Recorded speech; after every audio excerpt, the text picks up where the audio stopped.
बुजुर्गों ने कहा था कि हमारे जो मज़ारात होंगे उन पे आके तुम लकी रानी सर्कस लगा लेना। कहा किसी बुजुर्ग ने वहां आके मेले ठेले करना।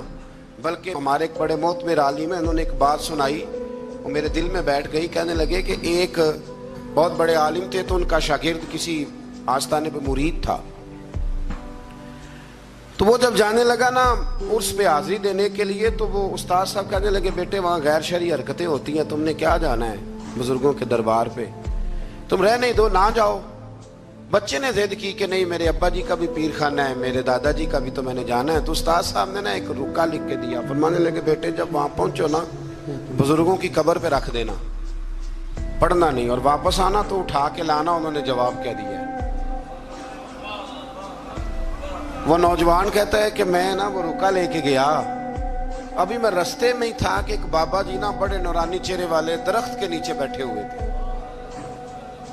तो मैं तो अपनी मस्ती में गुजर रहा था, तो बुजुर्गों ने मेरा नाम लेके मुझे बुलाया, और मैंने जब उनकी तरफ तवज्जो की तो मेरा नाम ही नहीं, मेरे अब्बा जी का नाम भी बता दिया उन्होंने। कहते मुझे कहने लगे, इधर आ बेटे, पुत्र इधर आ। मैं करीब गया तो कहने लगे, वो रुका ला जो तेरे उस्ताद ने दिया है।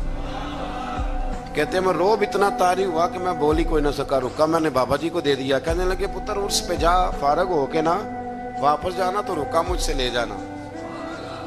कहते हैं मेरे पे और रोब तारी हुआ, उर्स क्या देखना था, मैं तो परेशानी में ही रहा। वापस आया तो बाबा जी थे, मैंने वो रुका लिया, तो जाके मैंने रुका उस्ताद जी को दिया। जब मेरे मुफ्ती साहब ने वो रुका पढ़ा तो उन पर इतना सहर तारी हुआ कि बेहोश ही हो गए। कुछ देर के बाद होश आया। नॉर्मल लाइफ में जब वो आए, आम रूटीन की जिंदगी में, तो मैंने उनसे कहा कि हजरत साहब मैं बड़ा दयानतदार शागिर्द हूँ, मैंने जाती दफा भी नहीं पढ़ा कि आपने क्या लिखा है, और जो जवाब आया वो भी नहीं पढ़ा, लेकिन आपका बेहोश होना, बुजुर्गों का मिलना मेरी समझ में नहीं आता, कुछ समझा दे। तो कहते हैं कि वो उस्ताद मुझसे कहने लगे कि बेटा वो जो बुजुर्ग तुझे मिले थे ना, वो दरअसल वही थे जिनके तो उर्स पे गया था। तो वो रुका उन्होंने इसलिए ले लिया। मैंने रुके पे लिखा था कि बाबा जी अगर आप इतने ही ताकत वाले हैं तो ये गैर शरई हरकतें होती हैं, तो आप रोकते क्यों नहीं।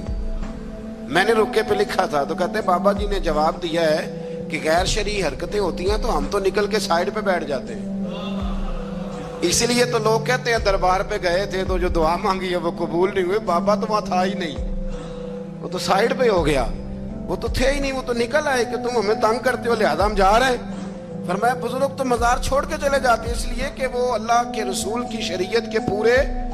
और कहते हैं आप बेहोश क्यों हुए। तो कहने लगे बेहोश इसलिए हुआ था कि बाबा जी कहने लगे मौलाना हम पे एतराज ना करो, जब तक हम जमीन के ऊपर थे मना करने की ड्यूटी हमारी थी, अब हमारी ड्यूटी नहीं, अब तुम्हारी ड्यूटी है, तुम अपना काम